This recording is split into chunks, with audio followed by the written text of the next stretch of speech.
عليكم ورحمة الله وبركاته إن الحمد لله نحمده ونستعينه ونستغفره ونعوذ بالله من شرور أنفسنا ومن سيئات أعمالنا من يهده الله فلا مضل له ومن يضلله فلا هادي له وأشهد أن لا إله إلا الله وحده لا شريك له وأشهد أن محمدا عبده ورسوله صلى الله تعالى عليه وعلى آله وصحبه وسلم تسليما كثيرا এত আবার দিলে কেউ থাকে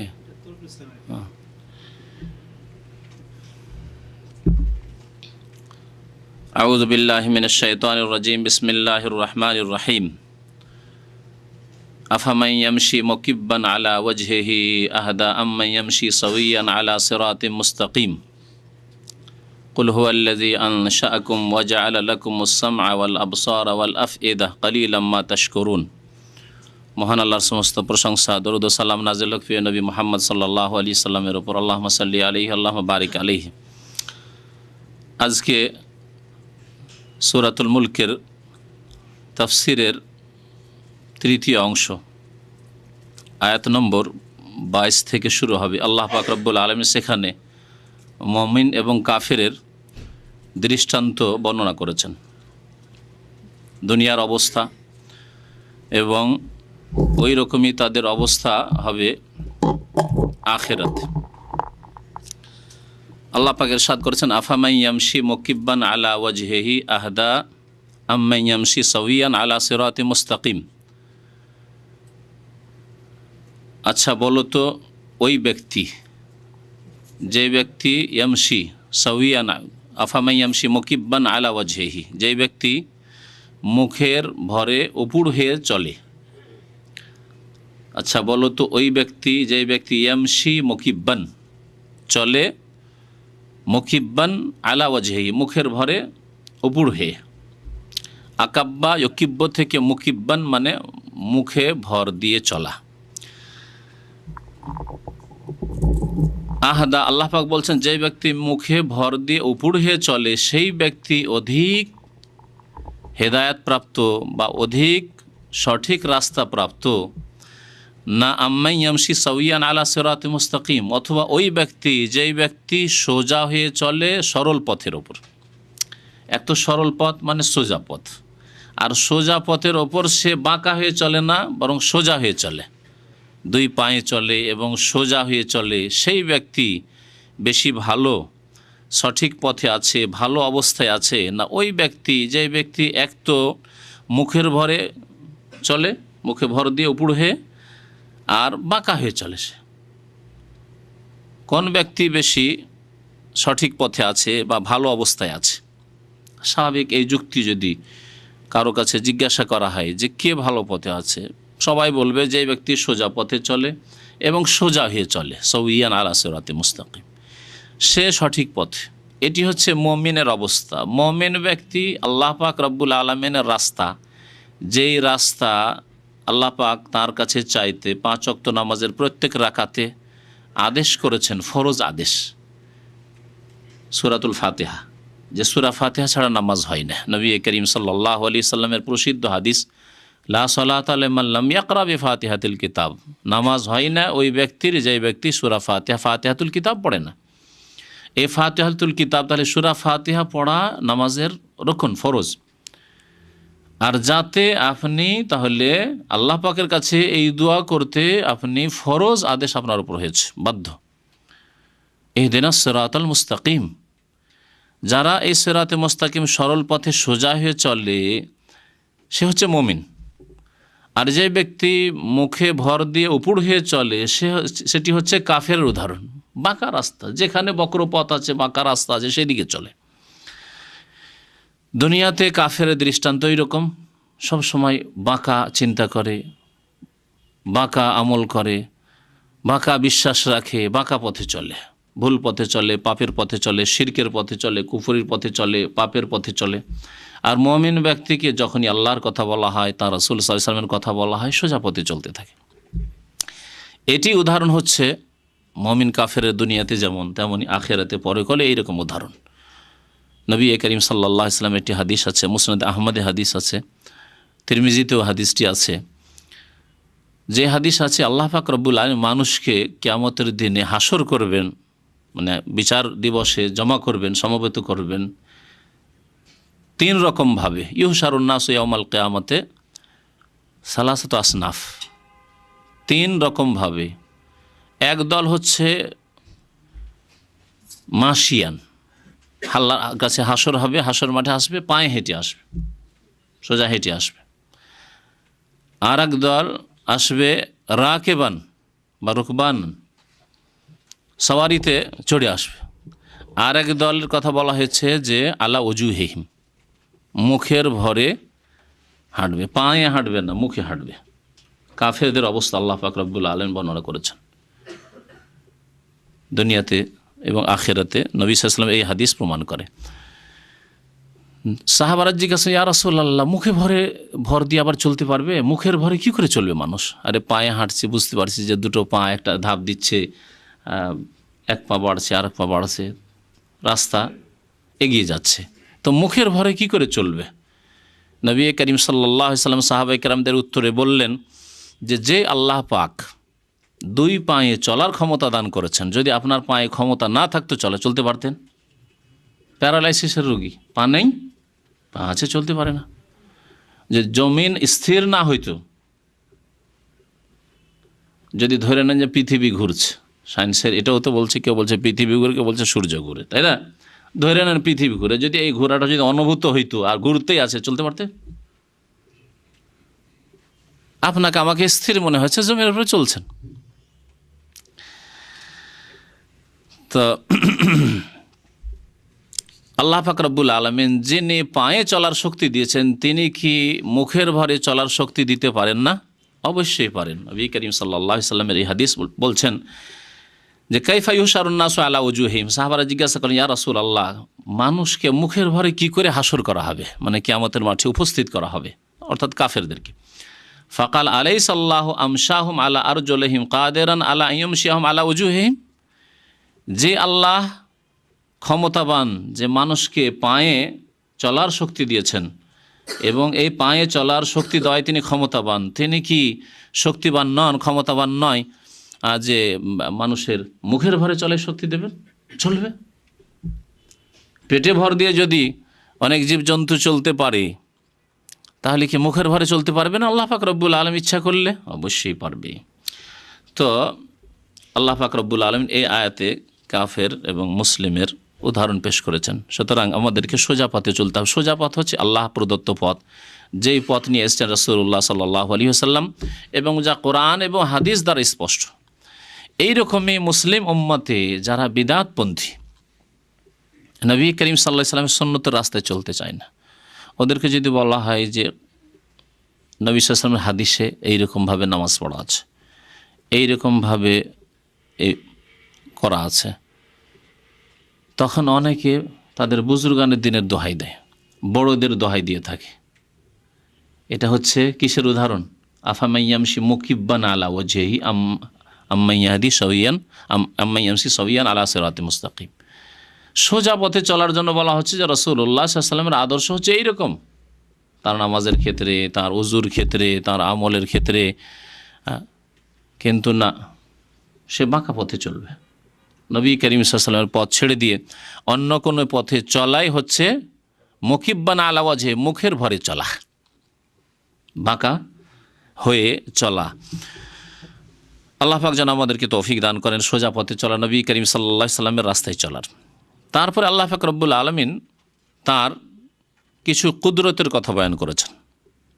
আল্লাহ পাক পৃথিবীতে যদি এই নেয়ামতগুলি দান করে থাকেন যাতে তার কোনো অংশীদার নেই, তাতে যদি এসব ক্ষমতা দিয়ে থাকেন, তাহলে তার শুকরিয়া আদায় করা উচিত, প্রথম কথা আল্লাহ পাক বলেছেন। এবং যে আল্লাহ এই অঙ্গ প্রত্যঙ্গে এই ক্ষমতা দান করেছেন, তিনি কি আবার পুনরায় তোমাদেরকে জীবিত করতে পারবেন না? এই কথা দলিল হিসাবে পেশ করে আল্লাহ পাক রব্বুল আবার কিয়ামতের কথা উল্লেখ করেছেন। মহান আল্লাহ ইরশাদ করেছেন, কুল হুয়াল্লাযী আনশাকুম, হে নবী মুহাম্মদ সাল্লাল্লাহু আলাইহি ওয়াসাল্লাম আপনি বলে দেন, হুয়াল্লাযী আনশাকুম, আল্লাহ সেই সত্তার নাম যিনি তোমাদেরকে সৃষ্টি করেছেন। আনশাকুম মানে খালাকাকুম, খালাকা মানে সৃষ্টি করা, আনসা ইউনশি মানে সৃষ্টি করা, তোমাদেরকে সৃষ্টি করেছেন। ওয়া জাআলা লাকুমুস সামআ ওয়াল আবসারা ওয়াল আফইদা, এবং তোমাদেরকে দান করেছেন। জাআলা মানে করা, জাআলা মানে সৃষ্টি করা, জাআলা মানে দেওয়া, বিভিন্ন অর্থে জাআলা শব্দটি ব্যবহার হয়ে থাকে কোরআন কারীম ভাষায়। ওয়া জাআলা লাকুমুস সামআ, তোমাদের জন্য আল্লাহ পাক দিয়েছেন বা দান করেছেন শ্রবণ শক্তি, সামা শোনার শক্তি দান করেছেন। ওয়াল আবসার, বসারের জমা বহু বচন, দৃষ্টি শক্তি দান করেছেন, দেখার শক্তি দান করেছেন। ওয়াল আফএদা, ফুয়াদের জমা, ফুয়াদ মানে হচ্ছে কলব, হৃদয়, অন্তর। তাত্তালিউ আলাল আফএদা, আচ্ছা না, কোরআন কারীমে ছোট্ট সূরায় আফএদা ফুয়াদের জমা বহু বচন। তোমাদেরকে আল্লাহ পাক রব্বুল আলামিন অন্তঃকরণ দান করেছেন, হৃদয় দান করেছেন, এসব আল্লাহ পাক দান করেছেন। কালিলাম মা তাশকুরুন, তবুও তোমরা খুব অল্পই শুকরিয়া আদায় করো। এক তো অল্প লোকই শুকরিয়া আদায় করে, আর যারাও আল্লাহ পাকের শুকরিয়া আদায় করে অল্পই করে। অনেক ফরজে গাফিলতি, সুন্নতে তো গাফিলতি আছেই, হারাম থেকে নাজায়েজ থেকে বেঁচে থাকার ক্ষেত্রে গাফিলতি আছে, ফরজেও গাফিলতি। কালিলাম মা তাশকুরুন, এক যদি দেখা যায় মানুষের সংখ্যা হিসাবে, তাহলে অধিকাংশ মানুষ শুকরিয়া আদায় করে না, বরং আল্লাহ পাকের সাথে কুফরি করেছে। অশকুরুলি ওয়ালা তাকফুরুন, আল্লাহ বলছেন আল্লাহ আমার শুকরিয়া আদায় করো, আমার সাথে কুফরি করিও না। অধিকাংশ লোক কুফরি করেছে শিরকের মাধ্যমে, অস্বীকারের মাধ্যমে, অথবা এমন কিছু ছেড়ে দেওয়ার মাধ্যমে যা কুফরি তাকে লিপ্ত করেছে। আর যারাই আল্লাহর প্রতি ঈমান নিয়ে এসছে তাদের মধ্যে আবার অধিকাংশ লোক অল্পই শুকরিয়া আদায় করে। আল্লাহ পাক এই কথা বলছে, কালিলাম মা তাশকুরুন, অল্পই তোমরা শুকরিয়া আদায় করো। আল্লাহ পাকের নিয়ামতে যে শুকরিয়া আদায় হওয়া উচিত, প্রথম তার ফরজগুলি আদায় করতে হবে, তার প্রতি ঈমান নিয়ে এসে, এটা হচ্ছে আল্লাহ পাকের শুকরিয়া আদায় করা। হারাম নাজায়েজ থেকে বেঁচে থাকতে হবে, এটি হচ্ছে আল্লাহ পাকের শুকরিয়া। কারণ আল্লাহ পাক সৃষ্টি করেছেন, আল্লাহ পাক আমাকে এসব নিয়ামত দান করেছেন, সমস্ত নিয়ামত আল্লাহ পাকের। ওমা বিকুম মিন নি'মাতিন ফামিন আল্লাহ, আল্লাহ পাক কোরআনে কারীমে ইরশাদ করেছেন তোমার উপর যা কিছু নিয়ামত হয়েছে তা ফামিন আল্লাহ, আল্লাহর পক্ষ থেকে। তাহলে আল্লাহ পাকের শুকরিয়া যথাযথ এই হইতে হবে যে আল্লাহ যিনি সৃষ্টি করেছেন, যিনি আমাকে কান দিয়েছেন, যিনি আমাকে চক্ষু দিয়েছেন, যিনি আমাকে হিতাহিত জ্ঞান দান করেছেন, ভালো মন্দের পার্থক্য করার আমাকে তৌফিক দান করেছেন, পাগল করেননি, খোড়া করেননি, বধির করেননি, বোবা করেননি, সে আল্লাহ পাকের শুকরিয়া আদায় করতে হবে তার হারামকৃত বস্তুগুলি থেকে, বিষয়গুলি থেকে বেঁচে থেকে, নাজায়েজ থেকে বেঁচে থেকে, এবং ফরজ অজেব আদায় করার মাধ্যমে, তারপর সুন্নত মোতাবেক চলার মাধ্যমে, অপছন্দনীয় আপত্তিকর বিষয় থেকে বেঁচে থাকার মাধ্যমে। কালিলাম মা তাশকুরুন, তোমরা খুব অল্পই শুকরিয়া আদায় করে থাকো। এখানে একটি লক্ষণীয় বিষয়, আল্লাহ পাক রব্বুল আলামিন 3টি নিয়ামতের কথা উল্লেখ করেছেন। আল্লাহ পাকের তো অনেক নিয়ামত আছে, তাই না? শরীরে যদি দেখেন শুধু 3টি নিয়ামত আছে। আল্লাহ কোনটি নিয়ামতের কথা বলেছেন? প্রথম সামা, শ্রবণ শক্তির কথা। তারপরে অলবাসা আবসার, দৃষ্টি শক্তির কথা আল্লাহ উল্লেখ করেছেন। তারপরে ওয়াল আফেদা, হৃদয়ের কথা, অন্তরের কথা আল্লাহ পাক উল্লেখ করেছেন। নাকের কথা উল্লেখ করলেন না, নাক বড় নিয়ামত। হাতের কথা আল্লাহ উল্লেখ করেননি, পায়ের কথা উল্লেখ করেননি। আল্লাহ পাক রব্বুল আলমিনের জবান আছে, জবানের কথা আল্লাহ পাক রব্বুল আলমিন উল্লেখ করেননি। যাতে স্বাদ গ্রহণ করছেন, যাতে আপনি কথা বলছেন, বাকশক্তি আছে, সেসবের কথা আল্লাহ পাক রব্বুল আলমিন উল্লেখ করেননি। কারণ আল্লাহ পাক সবগুলি নিয়ামত এখানে উদ্দেশ্য নয়, উদ্দেশ্য হচ্ছে যেগুলি সবচাইতে বেশি উপকৃত হন যেগুলি নিয়ামত দিয়ে, সেগুলি আল্লাহ পাক উল্লেখ করেছেন এখানে। শরীরে যত অঙ্গ প্রত্যঙ্গ আছে তার মধ্যে সবচাইতে বেশি উপকৃত হয় মানুষ তার হৃদয় দিয়ে। ভালো মন্দের যাচাই বাছাই করে, আমি এই কাজটা দিনের ক্ষেত্রে তো আছে, দুনিয়ার ক্ষেত্রে নেন, এ দেশে যাব না, এই ব্যবসা করব না, এই চাকরিতে থাকবো না, দেশে যাব না, এখানেই থাকবো, তাই না? হৃদয় আল্লাহ পাক রব্বুল আলামিন দান করেছেন, অন্তর দান করেছেন, কলব, তা দিয়ে ভালো মন্দ বুঝছেন, ভালোকে গ্রহণ করছেন। আপনার কোনো জায়গায় যদি আঘাত হয় তাহলে সেটা অনুভূতি হচ্ছে অন্তরে। এই অন্তরের মধ্যে রয়েছে ঈমান, অন্তর থেকে আপনি শিরক কুফরিকে বের করেছেন। অন্তরে রয়েছে ভালোবাসা, যার জন্য আল্লাহ ভালোবাসা, আল্লাহ এবং রসুলের ভালোবাসা, মমিনের ভালোবাসা, হ্যাঁ, আত্মীয় স্বজনের ভালোবাসা, যাদের ভালোবাসার কথা আল্লাহ পাক বলেছেন। তাহলে এই অন্তর দিয়ে মানুষ অনেক বেশি উপকৃত হয়। উপকৃত হয় মানুষ এই দৃষ্টিশক্তি চক্ষু দিয়ে খুব বেশি। উপকৃত হয় মানুষ এই শ্রবণ শক্তি দিয়ে, হ্যাঁ, শোনার শক্তি দিয়ে।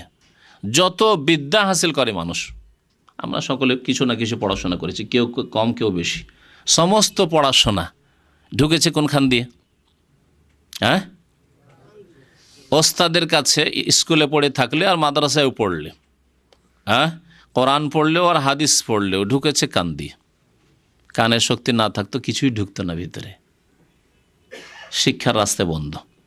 এলম যে আলো আর অজ্ঞতা যে অন্ধকার, আপনি অন্ধকারে থেকে যেতেন, কান দিয়ে ঢুকেছে। অথবা এই চোখ দিয়ে ঢুকেছে, চোখ দিয়ে পড়েছেন, কিতাব দেওয়া হয়েছে, বই দেওয়া হয়েছে, পড়েছেন, পড়ার পরে চক্ষু পড়ার পরে তখন কলবে নামিয়েছে ওই কথাগুলি, অন্তরে নামিয়েছে, মুখস্থ রাখো।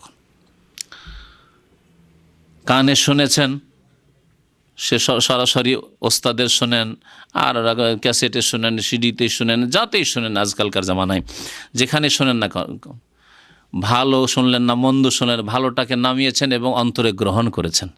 আর খারাপকে কান দিয়ে শুনলেও তারপরে অন্তর বিবেক বিবেচনা করেছেন, না এটা খারাপ কথা, এটা খারাপ কাজ, সুতরাং এটা করা যাবে না, এটা মানা যাবে না। দেখেন কত উপকৃত হয়েছেন আপনি এবং আমি, আমরা সকলেই এই তিনটি নিয়ামত থেকে। আল্লাহ পাক এই তিনটি নিয়ামতের কথা উল্লেখ করে আল্লাহ তার এহসানের কথা উল্লেখ করেছেন, অনুগ্রহের কথা। তারপর আল্লাহ পাক ইরশাদ করছেন আর এক কুদরতের কথা, কুল হুয়াল্লাযী যারাআকুম ফিল আরদ। হে নবী, আপনি বলে দেন আল্লাহ তো সেই সত্তা যার ইবাদত হওয়া উচিত। এগুলি নিয়ামত আল্লাহ পাক এই জন্য উল্লেখ করেছেন যে যিনি এই নিয়ামত দিয়েছেন তার ইবাদত করবে, তাকে সেজদা করবে, না অন্য কাউকে করবে। যিনি পেয়েছেন তোমার মতো, তারা তো সৃষ্টি করেনি। কেউ বলবে যে জিলানি আমাকে কান দিয়েছে, শোনার শক্তি দিয়েছে, জিলানি আমাকে হিতাহিত জ্ঞান দিয়েছে, জিলানি আমাকে আমার দৃষ্টিশক্তি দিয়েছে। একেবারে অন্ধ, যাকে আল্লাহ পাক খতম আল্লাহ আলা কলুব, অন্তরে আল্লাহ পাক তালা মেরে দিয়েছে, সে বলতে পারে যে আমাকে সন্তান দান করেছে অমুক পীর। আম খুলিকু মিন গায়রি শাইইন আম হুমুল খালিকুন। আল্লাহ পাক কোরআনে কারীমে ইরশাদ করেছেন একটি আয়াতে, তারা কি এমনিতে সৃষ্টি হয়ে গেছে যেমন নাস্তিকরা বলে? আম হুমুল খালিকুন, অথবা তারা সৃষ্টি করে, কোনো মানুষ সৃষ্টি করেছে? কোনো শক্তি সৃষ্টি করেছে কোনো মানুষকে?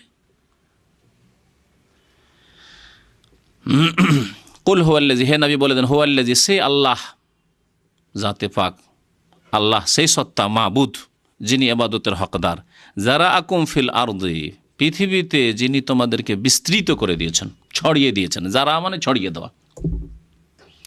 একজনকে আল্লাহ সৃষ্টি করলেন আদম আলাইহিস সালাম, দ্বিতীয় সৃষ্টি করলেন হাওয়াকে, তারপরে আল্লাহ পাক ছড়াতে ছড়াতে ছড়াতে ছড়াতে অসংখ্য মানুষকে ছড়িয়ে দিলেন। মহান আল্লাহ ইরশাদ করেছেন, যে আয়াতগুলি পাঠ করা হয় আপনার সুন্নতি খুতবায়, তার মধ্যে একটি আয়াত আছে সূরা নিসার প্রথম আয়াত, ইয়া আইয়ুহান নাসু তাকু রাব্বাকুমুল্লাযী খালাকাকুম মিন নাফসিন ওয়াহিদা, মিন নাফসিন ওয়াহিদা, হ্যাঁ, এক ব্যক্তি থেকে। ওয়া খালাকা মিনহা যাওজাহা, তার বিবিকে আল্লাহ সৃষ্টি করলেন। ও বাস্সা মিনহুমা, ওই দুইজন থেকে আল্লাহ পাক বাস্সা মানেও ছড়িয়ে দেওয়া, যারা মানে ছড়িয়ে দেওয়ার, বাস্সা মানেও ছড়িয়ে দেওয়া। বাস্সা মিনহুমা রিজালান কাসীরান ওয়া নিসা, বহু পুরুষকে আল্লাহ পাক পৃথিবীতে, কত পুরুষ মানুষ দুনিয়াতে, কত রকমের, কত রঙের, বেটে খাটো, শিক্ষিত অশিক্ষিত, চালাক নির্বোধ, ওয়ানিসা, অসংখ্য নারীদেরকে আল্লাহ পাক ছড়িয়ে দিলেন। বাস্সা মিনহুমা রিজালান কাসীরান ওয়া নিসা। তো আল্লাহ পাক রব্বুল আলামিন ওই নিয়ামতের কথা বলছেন যে আল্লাহ পাক সেই জাত যিনি জমিনে সৃষ্টি করেছে তোমাদেরকে, ওয়া ইলাইহি তুহশারুন, যিনি তোমাদেরকে জমিনে ছড়িয়ে দিয়েছেন। আল্লাহ পাক হাত ছাড়া হয়ে গেছো নাকি?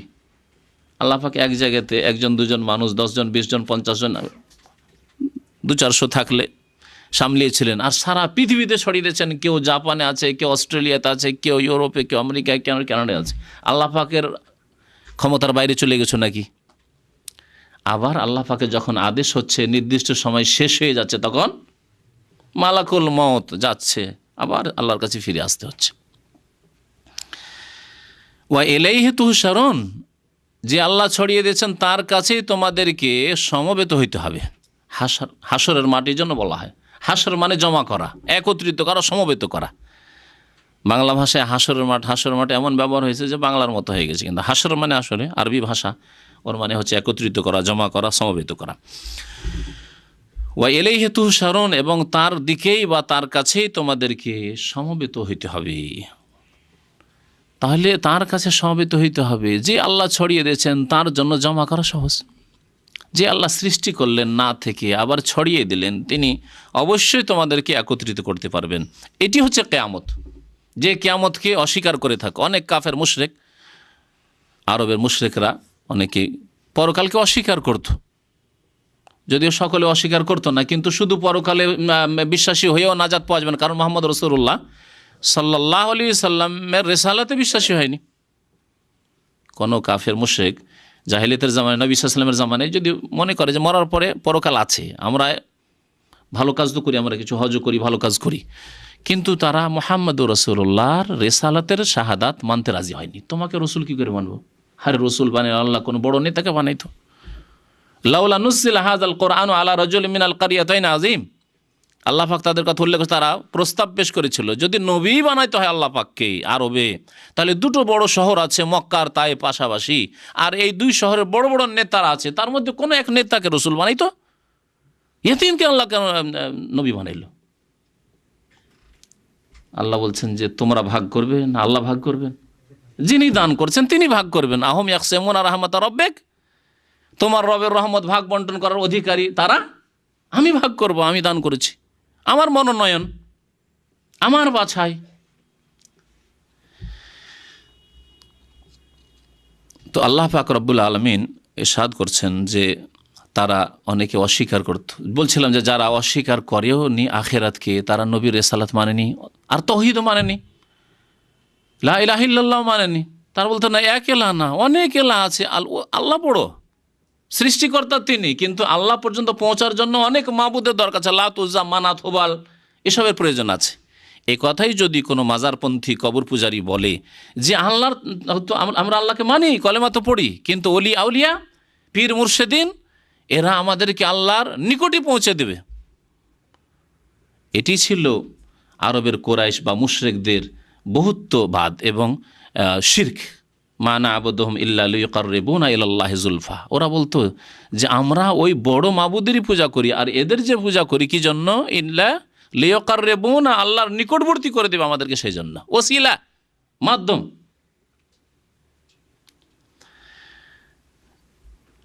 অনেকে তাদের পরকাল অস্বীকার করতো, পরকালও কিছু নেই, যেমন নাস্তিকরা আছে, পরকাল কিছু নেই। বা মুশরিকদের মধ্যে পরকাল, মানে হিন্দুদের মধ্যে পরকাল নেই, তাদের মধ্যে আছে কি বলে ওটাকে জানেন ওদের? পুনর্জন্ম। যদি একজন ভালো মানুষের জীবনযাপন করে তাহলে আগামীতে আরও বড় মানুষের, শূদ্র ছিল এখন ব্রাহ্মণে জন্মিবে, মহামানব অশিক্ষিত ছিল, মূর্খ ছিল, শিক্ষিত হয়ে একেবারে ডাক্তার, ইঞ্জিনিয়ার, নেতা হয়ে, প্রধানমন্ত্রী হয়ে জন্ম নেবে আগামী প্রজন্মে 100-200 বছর পর। আর যদি অসৎ ব্যক্তি হয় তাহলে ও ব্রাহ্মণ হয়েও, আর রাষ্ট্রপতি হয়েও, আর প্রধানমন্ত্রী হয়েও, আর বড় পয়সাওয়ালা হয়েও শূদ্র হয়ে জন্ম নেবে। মিথ্যা কথা। এর দ্বারা কোনো দিনই হক বাতিল, কে হকে আছে কে বাতিল আছে স্পষ্ট হবে না, মানুষ জানতে পারবে না।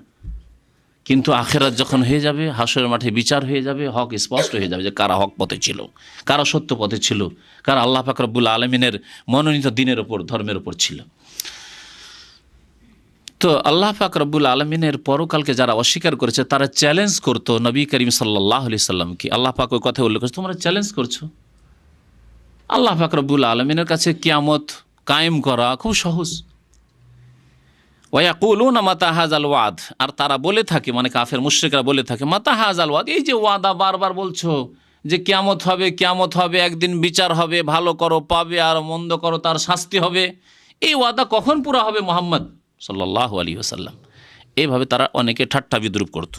ইন কুনতুম সাদিকিন, তোমরা যদি সত্যবাদী হও, মুহাম্মদ তুমি যদি সত্যবাদী হও, তোমার সাথী সঙ্গীরা যদি আবু বকর, ওমর, যারা তোমার সঙ্গী সাহাবী, তারা যদি সত্যবাদী হও, কখন দেখাও দেখি, বা জানাও দেখি ওর ডেটটা, তারিখ কখন। আল্লাহ পাক রব্বুল বলছেন যে কিয়ামতের তারিখ আমি নবীকেও জানাইনি, আর নবীর এই ক্ষমতাতেও নেই যে তিনি জানাবেন। আর না জানাতে পারলেই যে কিয়ামত হবে না এমন কথা নেই। আসল বিষয় এই না যে তারিখ বলে দিলেই সেটা সত্য, এটা আসল বিষয় নয়। তাফসীরকারগণ বলছেন যে কোনো কিছুর তারিখ বলে দিলেই যে সত্য শুধু তা না, বরং সত্য বিষয় সেটি যার দলিল প্রমাণ আছে। আল্লাহ পাকের সৃষ্টিগত বহু দলিল প্রমাণ রেখেছেন আল্লাহ পাকের একত্বের,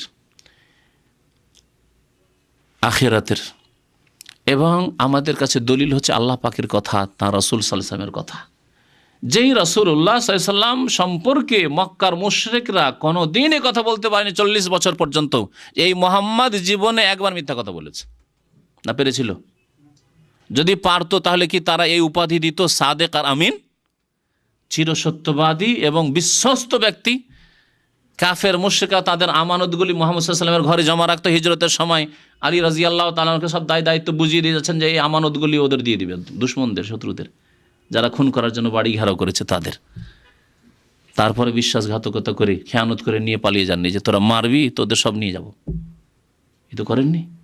40 বছর পর্যন্ত নবী সাল্লাল্লাহু আলাইহি ওয়াসাল্লাম সম্পর্কে কোনো ইশারাও তাদের করার ক্ষমতা হয়নি যে জীবনে একবার কোনো একটা খারাপ কাজে জড়িত হয়েছে। আর যখনই বলেন কুলু লা ইলাহা ইল্লাল্লাহ তুফলিহু, বলো আল্লাহ ছাড়া কেউ সত্য মাবুদ নেই, তোমরা তাতেই মুক্তি পাবে, না হলে কোনো মুক্তি নেই তোমাদের আল্লাহর আযাব থেকে, জাহান্নাম থেকে, আল্লাহর গজব থেকে। তখন বলল সাহিরুন কাজ্জাব, হয় জাদুকর আর না হলে মিথ্যুক, না মজনুন। এগুলি কি করার জন্য? হেয় প্রতিপন্ন করার জন্য। আসলে অন্তর থেকে এ কথা নয়। অনেকের অন্তর থেকে কথা ছিল না, বরং এগুলি শয়তানি ছিল যে মানুষকে বিভ্রান্ত করার জন্য। কখন একে পাগল বলে দাও, হেয় প্রতিপন্ন করো, তাহলে লোকেরা, সমাজের লোকেরা ওকে মানবে না। জাদুকর বলে দাও, জাদুকরের কথা কে মানে? মিথ্যুক বলে দাও, তাহলে মিথ্যুকের কথা কে মানবে? এইভাবে লোকজনকে সত্য থেকে দূরে রাখো।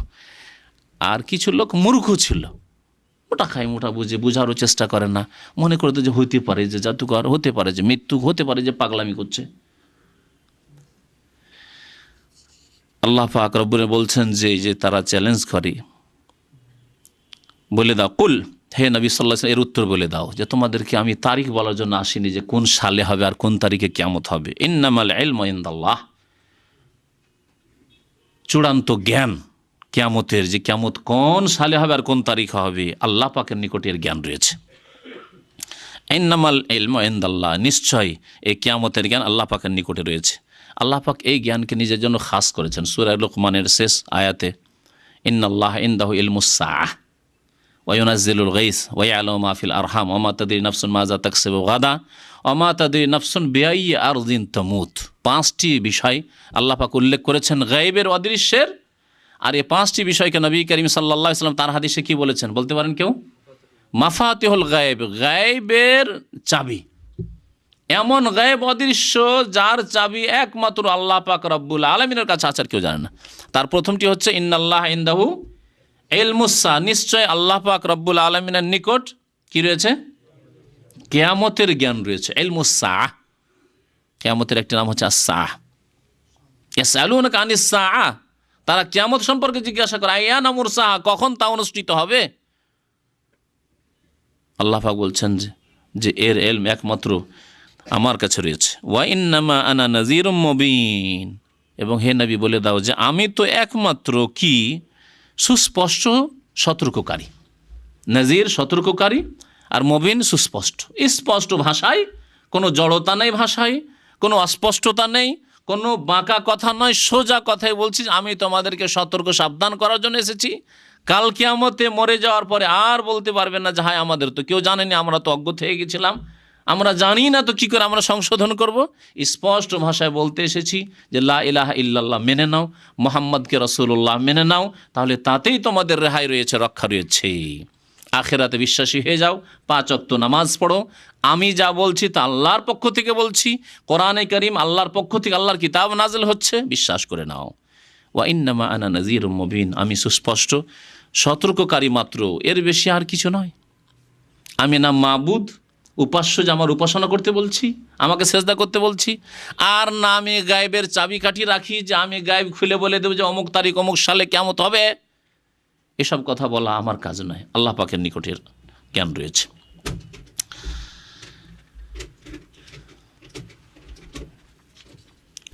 আল্লাহ পাক রব্বুল আলামিন তার বলছেন ফালাম্মা রাউহু যুলফা, যখন তারা কিয়ামতকে নিকটবর্তী দেখবে।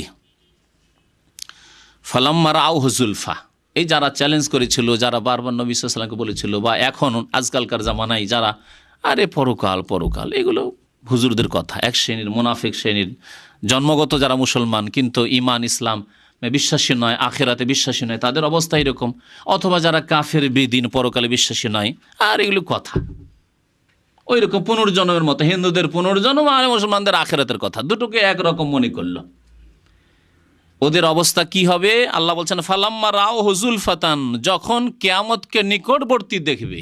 এখন কিয়ামতের লক্ষণ ভালোভাবে স্পষ্ট হয়ে গেছে। পশ্চিম দিক থেকে সূর্য উঠে গেছে, দাজ্জাল চলে এসেছে। হ্যাঁ, কিয়ামতের আরও যেসব লক্ষণ, বড় বড় লক্ষণ চলে এসেছে, ইয়াজুজ মাজুজ চলে এসেছে, কিয়ামতের বড় লক্ষণ বেশ যেগুলি বয়ান করা হয়েছে। আমার এক একটির উপর এক একটি করে বক্তব্য আছে বেশ কয়েক বছর আগে। সিআত ওজুহুল্লাযিনা কাফারু, তখন কাফের যারা অস্বীকার করেছিল যে কিয়ামত হবে না, পরকাল হবে না, হিসাব নিকাশ আবার কি, নামাজের প্রথম হিসাব হবে বললেও মুসলমানকে পারা যায় না। প্রথম আল্লাহ পাক কিয়ামতের মাঠে বিচার দিবসে নামাজের 5 ওয়াক্ত নামাজের হিসাব নেবেন। মুসলিমকে বললে মুসলিমের কান ঘামে না, পরোয়াই নেই, বিশ্বাসই নেই, না দেখে তার বিশ্বাস করবেন আল্লাহর আযাব না দেখলে। ফালাম্মা রাউহু যুলফা, যখন কিয়ামতকে একবার নিকটবর্তী দেখবে, আসন্ন চলে এসছে কিয়ামত, এখন যুলফা। সিআত ওজুহুল্লাযিনা কাফারু, এইরকম বেনামাজি যারা কুফরি করেছে, নামাজ ত্যাগ করে, আর যারা কাফের কুফরি করে অস্বীকার করে, পরকালকে অস্বীকার করেছে, সন্দেহ করাই কুফরি, সন্দিহান হয়েছে পরকাল হবে হবে না, এগুলো আল্লাহই জানে, নামে আল্লাহ জানে, আল্লাহর উপর বিশ্বাস তো নেই আসলে, তাই না? এইসব লোকের সিআত ওজুহুল্লাযিনা কাফারু, এই কাফেরদের চেহারা মলিন হয়ে যাবে, কালো হয়ে যাবে, চিন্তায় যে হাই হলু কি, আর তো সংশোধনের কোনো উপায় নেই। বড় লক্ষণগুলি, কিয়ামতে যে আলামতগুলি রয়েছে, এগুলি আসার পরে আর সংশোধনের সুযোগ থাকবে না। জানা আছে হাদিস, নবী করিম সাল্লাল্লাহু আলাইহি ওয়াসাল্লাম বলেছেন যে তওবা দরজা কতক্ষণ পর্যন্ত খোলা আছে? যতক্ষণ পর্যন্ত পশ্চিম দিক থেকে সূর্য উদয় হয়নি। সূর্য পশ্চিম দিক থেকে উঠলে সবাই তওবা করবে, কিন্তু তওবার দরজা বন্ধ হয়ে যাবে। সিআত ওজুহুল্লাযিনা কাফারু, কাফেরদের চেহারা তখন মলিন হয়ে যাবে। ওয়াকিলা, এবং তাদেরকে তখন বলা হবে, আল্লাহর ফেরেশতারা তখন ধমক দিয়ে বলবেন শাসানিমূলক, হাযাল্লাযী কুনতুম বিহি তাদদাউন, এই যে কিয়ামত দেখছো না এখন, এটাই তোমরা চাইতে, তলব করতে, তাদদাউন মানে ডিমান্ড করতে, তাদদাউন তাতলবুন, তলব করতে, নবীকে বলতে, বা যারা ভালো লোক তোমাদেরকে নামাজের কথা বলতো, দ্বীন ইসলামের কথা বলতো, লা ইলাহা ইল্লাল্লাহর কথা বলতো, তাওহীদ আল্লাহর একত্বের কথা বলতো, পরকালে বিশ্বাসী হওয়ার কথা বলতো, না দেখে ঈমান বিল গায়ব অদৃশ্যে বিশ্বাসী হওয়ার কথা বলতো, বলতে কখন কি হবে না হবে দেখাও দেখি। হাযাল্লাযী কুনতুম বিহি তাদদাউন, এরই তোমরা দাবি করতে যে দেখাও, এই তো দেখে নাও, এখন দেখো এখন কি অবস্থা তোমাদের হবে। ফালাম্মা রাউহু যুলফাতান সিআত ওজুহুল্লাযিনা কাফারু ওয়াকিলা হাযাল্লাযী কুনতুম বিহি তাদদাউন। আল্লাহ পাক রব্বুল আলামিন তারপর ইরশাদ করেছেন যে কুল আরাআইতুম ইন আহলাকানি আল্লাহু মান ইয়াউ রাহিমানা ফামান ইউজিরুল কাফিরিন মিন আযাবিন আলিম। এখানে আরেকটি প্রসঙ্গ আল্লাহ পাক রব্বুল উল্লেখ করেছেন। কোরআনে কারীমের প্রসঙ্গগুলি যখন নাজিল হয় তখনকার অবস্থা দেখে আল্লাহ পাক রব্বুল আলামিন উল্লেখ করেছেন। এই সূরা হচ্ছে মক্কি সূরা। মক্কায় মানুষের সংশোধনের বেশি প্রয়োজন ছিল শিরক মুক্ত করা, তাওহীদের সংশোধন। তারপরে পরকালে বিশ্বাসী নয়, পরকাল সম্পর্কে তাদেরকে সজাগ করা এবং তাদের ঈমান মজবুত করা। এই জন্য আল্লাহ পাক রব্বুল আলামিন বিভিন্ন বিষয়গুলি, বিশেষ করে ঈমানের বিষয়গুলি মক্কি সূরাগুলিতে আল্লাহ পাক রব্বুল উল্লেখ করেছেন। আল্লাহ পাক রব্বুল এখানে উল্লেখ করেছেন তাদের ওই কথা, তারা বলতো, তাদের কাফেররা, যে আমরা সঠিক পথে আছি, মুহাম্মদ সাল্লাল্লাহু আলাইহি ওয়াসাল্লাম ভুল পথে, আমরা বাপদাদা পূর্বপুরুষের 14 পিঢ়ি থেকে চলে আসছি, যে রাস্তার উপর চলে আসছি, আর আমরা ইব্রাহিম আলাইহিস সালাম ইসমাইলের ওয়ারেস, আমরা কাবার মুতাওয়াল্লি, কাবার খাদেম, আমরা আর কি কোন কথাবার্তা নিয়ে আসলো, নতুন কথাবার্তা নিয়ে আসলো, ভুল পথে সে আছে। যখন ভুল পথে আছে আল্লাহর অভিশাপ নামবে ওর ওপর। যারা তার অনুসারী হয়েছে সাবি বলতো, তারা কি বলতো সাহাবে কেরামদেরকে, সাবি মানে বিধর্মী হয়ে গেছে, বিদ্বীন হয়ে গেছে, সুতরাং তাদের ওপর গজব নাজিল হবে। আল্লাহ পাক নবীকে বলছেন তাদেরকে শুনিয়ে দাও যে আল্লাহ আমাকে যদি হালাকও করে দেন আর আমার সাথীদেরকে, নবী সাল্লাল্লাহু আলাইহি ওয়াসাল্লাম সাথীদেরকে, অথবা আল্লাহ আমাদের উপর দয়া করেন, তাতে তোমাদের লাভ আর লস কিছু হবে? তোমরা কুফরের অবস্থায় থেকে গেলে, তোমরা যখন কুফরের অবস্থায় থেকে গেলে, তাহলে তোমাদেরকে আল্লাহর আযাব থেকে কে রক্ষা করবে? আরে আমরা না হয় মরলাম, না হয় বাঁচলাম, আল্লাহ হালাক করলো, না হয় দয়া করলো, দুটোর একটাই হবে।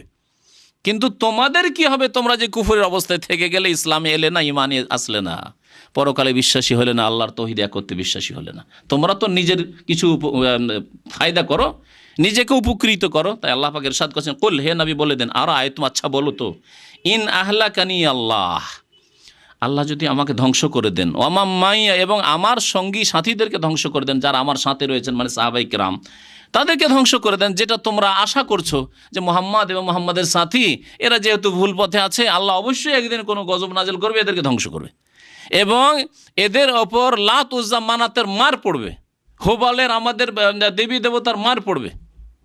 বলে না অনেকে, আজকাল যদি কোনো পীরের বিরুদ্ধে বলে দেন, মাজারের বিরুদ্ধে বলে দেন, আটরসির বিরুদ্ধে, মাস মান্ডার বিরুদ্ধে, শাহজালাল, এগুলি জায়গায় যাওয়া শিরক, এরকম কথাবার্তা বললে কখন যে মায়ের পড়বে, পীর বাবার মায়ের পড়বে। একই মুশরিকানা আকিদা, মক্কার মুশরিকা এসব আকিদায় রাখতো।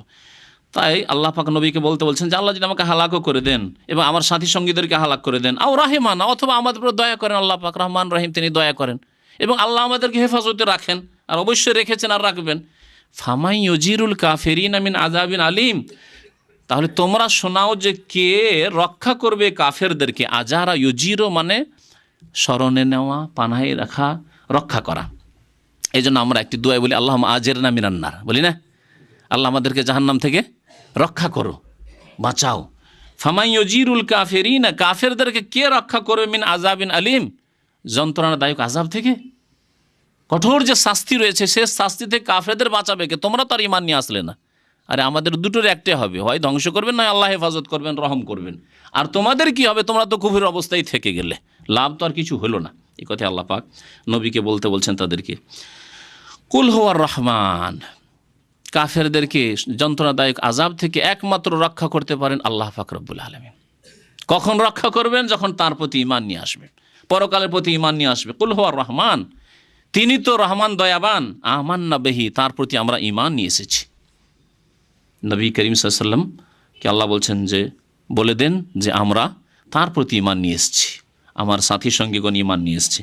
ওয়া আলাইহি তাওয়াক্কালনা, এবং তার প্রতি আমরা আস্থা ভরসা রাখি। ঈমান নিয়ে এসেছি, ঈমান নিয়ে আসা মানে শুধু কলেমা পড়া নয়। আজকালকার মুসলিমও ঈমান নিয়ে আসার অর্থ বোঝে। ঈমান নিয়ে আসা মানে যেসব বিষয়গুলি বিশ্বাস করতে বলেছেন আল্লাহ পাক রব্বুল আলামিন এবং তার রাসূল সাল্লাল্লাহু আলাইহি ওয়াসাল্লাম, তা কি করা? বিশ্বাস করা। এবং ঈমানের অন্তর্ভুক্ত হচ্ছে তাওয়াক্কুল, ভরসা। আল্লাহর উপর ভরসা রাখা হচ্ছে ঈমানের অন্তর্ভুক্ত। তারপর অতিরিক্ত মানে ব্যাপক অর্থ ঈমান বলার পরে খাস বিষয়, বিশেষ বিষয়টি, ভরসার বিষয়টিকে আল্লাহ পাক রব্বুল আলামিন এখানে উল্লেখ করেছেন। কারণ যদি আল্লাহর প্রতি ঈমান থাকে তো অবশ্যই আস্থা থাকবে। আর যদি আল্লাহর উপর ভরসা দেখেন দুর্বল, তার মানে ঈমানে আপনার দুর্বলতা আছে। ঈমান অবশ্যই আপনার যত ঈমান মজবুত হবে তত বেশি আপনার আল্লাহর উপর ভরসা। আর যদি আল্লাহর উপর ভরসা কম, তার মানে ঈমানে কমজোরি আছে, দুর্বলতা আছে। কুল হুয়ার রহমান আমান্না বিহি, তার প্রতি ঈমান নিয়ে এসেছি আমরা। ওয়া আলাইহি তাওয়াক্কালনা, এবং তার উপর আমরা আস্থা ভরসা রাখি। ফাসাতা'লামুনা মান হুয়া ফি দালালিম মুবিন, শীঘ্রই তোমরা জানতে পারবে। সিন মানে শীঘ্রই, অচিরেই, তাড়াতাড়ি, এই সিন শব্দের অর্থ। তা'লামুনা জানতে পারবে তোমরা, এই জন্য শীঘ্রই জানতে পারবে বলছি। ফাসাতা'লাম, সুতরাং তোমরা শীঘ্রই জানতে পারবে হে কাফের মুশরিক, যারা আল্লাহ বিশ্বাসী হও না, পরকালে বিশ্বাসী হও না, অদৃশ্য বিশ্বাসী হও না, না দেখে বিশ্বাস করতে চাও না। মান হুয়া ফি দালালিম মুবিন, কে সুস্পষ্ট ভ্রষ্টতায় রয়েছে, স্পষ্ট গুমরাহিতে কে রয়েছে, ভুল পথে কে রয়েছে, শীঘ্রই তোমরা জানতে পারবে। মওতের সাথে সাথে জানতে পারবে, মওত চলে আসলে জানতে পারবে। মওতের দৃশ্য যখন দেখবে, পৃথিবীতে আসার জন্য আকাঙ্ক্ষা করবে যে আল্লাহ ফিরদাই রব্বির যেমন, আল্লাহ আর ফিরাবেন না, স্পষ্ট হয়ে গেছে। আর যখন বিচার দিবস কায়েম হবে তখন ভালো করে জানতে পারবে, যখন হিসাব নিকাশ হয়ে জাহান্নামে যাবে পাপিষ্ট গুনাহগার, কাফের, বেদিন, আর মুমিনরাকে আল্লাহ পাক রব্বুল জান্নাতে দেবেন। ফাসাতা'লামুন, তখন স্পষ্ট জানতে পারবে যে কে গুমরাহিতে ছিল, মুহাম্মদ সাল্লাল্লাহু আলাইহি সাল্লাম, তার সাথী সঙ্গীরা গুমরাহিতে ছিল, না তোমরা গুমরাহিতে ছিলে। আজকে বিদআতপন্থীদেরকেও বলছি, যারা এই মুহররম মাসে শোক মাতম করলো, আর বুক চাপড়ালো, আর কত যে রক্তে রক্তিত করলো নিজেকে, নিজের ছেলে মেয়েদেরকে, 1400 বছর ধরে শোক করতে আছে। দুনিয়াতে এই হক আর বাতিলের ফয়সালা হবে না। ফাসাতা'লামুনা মান হুয়া ফি দালালিম মুবিন। আজকে যারা কবর মাজার পূজায় লিপ্ত হয়ে আছে তাদেরকে বলবো, আজকে মানব রচিত বিধান দিয়ে যারা দেশ পরিচালনা করছে, কোরআন সুন্নাহকে দূরে সরিয়ে দিয়ে, আল্লাহর বিধানকে দূরে সরিয়ে দিয়ে, তাদেরকে বলবো ফাসাতা'লামুনা মান হুয়া ফি দালালিম মুবিন। আজকে যারা বেনামাজি হয়ে আছে আর তাদেরকে নামাজের কথা বললেও গায়বে বিশ্বাস হয় না যে আল্লাহ পাক কাল কিয়ামতে প্রথম নামাজের হিসাব নেবেন। নামাজে ফেল হলে আপনার মা বাবাকে সমস্ত টাকা পয়সা সারা জিন্দগির পাঠিয়ে দেওয়া কোনো কাজে আসবে না, কোনো কাজে আসবে না। আপনার রমজান মাসের রোজা আর নফল আর তাহাজ্জুদ আর ওই আপনার তারাবি আর কিয়ামুল লাইল এসব কোনো কাজে আসবে না। সারা বছর আপনি নামাজ পড়েন, শুধু মৌসুমি এক মাসের নামাজি।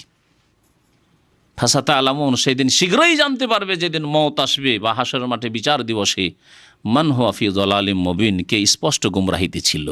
স্পষ্ট গুমরাহিতে তোমরা ছিলে না আর কেউ স্পষ্ট গুমরাহিতে আছে। এইভাবে প্রত্যেক বক্রপথে যারা চলে তাদেরকে বলবো যে যারা বাঁকা পথে আছো এখনও সোজা পথে এসো, না হলে সেই দিন ফাসাতা'লামুনা মান হুয়া ফি দালালিম মুবিন, স্পষ্ট গুমরাহিতে কারা আছে, ভুল পথে কারা আছে তারা তখন টের পাবে। তারপরে আল্লাহ পাক রব্বুল আলামিন শেষ আয়াতে ইরশাদ করছেন তার এক মহান কুদরতের কথা এবং তার এক বড় নিয়ামতের কথা, যে নিয়ামত দিয়ে আল্লাহ পাক সমস্ত জীবকে সৃষ্টি করেছেন। কোন নিয়ামত দিয়ে আল্লাহ পাক সমস্ত জীবকে সৃষ্টি করেছেন? পানি দিয়ে। আল্লাহ পাক কোরআনে কারিমে আরেকটি আয়াতে ইরশাদ করেছেন ওয়াজআলনা মিনাল মায়ে কুল্লা শাইইন হাই, আমি সৃষ্টি করেছি পানি থেকে কুল্লা শাই, কুল্লা শাই এবং তার সাথে সাথে হাই আল্লাহ লাগিয়েছে, প্রত্যেক জীবন্ত বস্তুকে, প্রত্যেক প্রাণীকে, প্রত্যেক জীবন্ত বস্তুকে আমি সৃষ্টি করেছি, বা ব্যক্তিকে সৃষ্টি করেছি, বা বিষয়কে সৃষ্টি করেছি। শুধু ব্যক্তি না, বস্তুকে আল্লাহ পাক বলছেন যাতে জীব আছে, যাতে প্রাণ আছে, এমনকি ঘাস লতা পাতা। হ্যাঁ, এখন যে গজিয়ে উঠেছে আল্লাহ পাক পানি ছাড়া সৃষ্টি করেননি। পানি ছাড়া কোনো দিন আপনি আপনার চাষাবাদ করতে পারবেন না, আপনার ফসল আসবে না, আপনার রিজিক আসবে না, আপনার খাদ্য আসবে না। ওয়াজআলনা মিনাল মাই কুল্লা শাইইন হাই, আল্লাহ পাক এই কুদরতের কথা এখানে উল্লেখ করেছেন। কুল, হে নবী, মানুষকে জানিয়ে দাও। আর আয়তুম, আচ্ছা বলো তো। আর আয়তুম মানে তোমরা দেখেছো কি শাব্দিক অর্থ, কিন্তু এর ভাব অর্থ কোরআনে কারীমের ভাষায় তোমরা দেখেছো, শুনেছো, জেনেছো, তাহলে বলো। আর আয়তুম, আচ্ছা বলো তো তোমরা, ইন আসবাহা মাউকুম গাওরা, তোমাদের পানি যদি, যে ভূমি রয়েছে, জমিন রয়েছে, জমিনের গভীরে চলে যায়। গাওরান মানে গভীরে চলে যাওয়া। ইন আসবাহা মাউকুম, তোমাদের পানি যদি পৃথিবীর গভীরে চলে যায়, জমিনের গভীরে চলে যায়, একেবারে নিচে পানি নেমে গেল। আপনারা যে বছরে বৃষ্টি কম হয় সেই বছরের অবস্থা দেখেছেন কি না? শ্যালো মেশিন দিয়ে পানি বের করার চেষ্টা করছে, পানি উঠে না। টিউবওয়েল আছে, টিউবওয়েলে চাপছে, পানি ওঠে না। এইরকম অনেকে এইরকম দৃশ্য হয়তো দেখেছেন অথবা শুনেছেন। আমার জন্মে এই 30-40 বছরের মধ্যে আমি এরকম দেখেছি বা শুনেছি। তো আল্লাহ পাক রব্বুল আর সামান্য আছে আশেপাশে পানি, একটু দূরে চলে গেছে, তাতে এই অবস্থা হয়েছে। তাই আল্লাহ পাক যদি আরও যদি ভূগর্ভে নামিয়ে দেন, আরও ভূগর্ভের গভীরে যদি নামিয়ে দেন, কুল, হে নবী, বলে দেন তাদের, আর আয়তুম, আচ্ছা বলো তো, ইন আসবাহা মাউকুম গাওরা, তোমাদের পানি যদি ভূগর্ভের গভীরে চলে যায়, ফামাইয়াতিকুম বিমাইম মাইন, তাহলে কোন ব্যক্তি রয়েছে, কোন ক্ষমতা রয়েছে, ফামান কে রয়েছে, ইয়াতিকুম তোমাদের কাছে নিয়ে আসবে, বিমাইম মাইন প্রবাহমান পানি। মা পানি, আর মাইন বলা হয় এমন পানি যেটা চলমান বা প্রবাহমান।